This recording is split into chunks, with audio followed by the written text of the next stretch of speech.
انسان جب جنم لیتا ہے تو وہ ہر چیز سے بے خبر ہوتا ہے، کسی چیز کی پرواہ نہیں ہوتی۔ کیا انسان کی بقیہ زندگی بھی ایسے ہی گزر سکتی ہے؟ پیدا ہونے کے کچھ ہی لمحے بعد اسے احساس ہوتا ہے کہ اسے کوئی کچھ کھلا دے، اس کا پیٹ بھر جائے اور وہ سکون سے سو سکے۔ پھر دھیرے دھیرے ان ضرورتوں کی لسٹ بھی انسان کے بڑھتے عمر کے ساتھ بڑھتی جاتی ہے اور ختم ہونے کا نام نہیں لیتی، یہاں تک کہ انسان ان ضرورتوں کو پورا کرتے کرتے مٹی میں مل جاتا ہے۔ یہ ضرورتیں وقت اور حالات طے کرتی ہیں کہ کب کس کو کیا چاہیے۔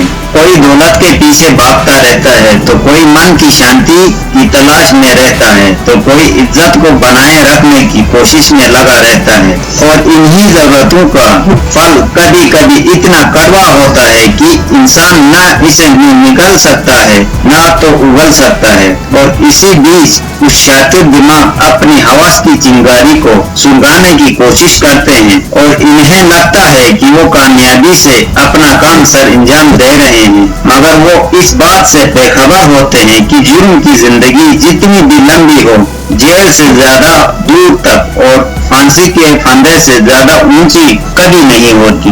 آج کے سیریل کلرز ڈاکومنٹری کے اس ایپیسوڈ میں بھی ایک ایسے ہی سیریل کلر کے بارے میں ہے جو انسان کی ان ضرورتوں کا فائدہ اٹھا کر اکیلی مہیلاؤں کے گھروں میں گھس کر ان کے ساتھ بلاತ್ಕಾರ کرتا، اور یہ مہلائیں اس سماج میں اپنی عزت بنائے رکھنے کی خاطر خاموش رہتی تھی، اور جو اس سیریل ریپسٹ کے سامنے کھڑی ہو جاتی انہیں یہ مار دیتا تھا۔ اس طرح اس سیریل ریپسٹ نے ہندوستان کے کرناٹکا، مہاراشٹرا اور گجرات کے مختلف شہروں میں 20 مہیلاؤں کے عزتوں کے ساتھ کھلواڑ کیا، کئیوں کو قتل کر دیا۔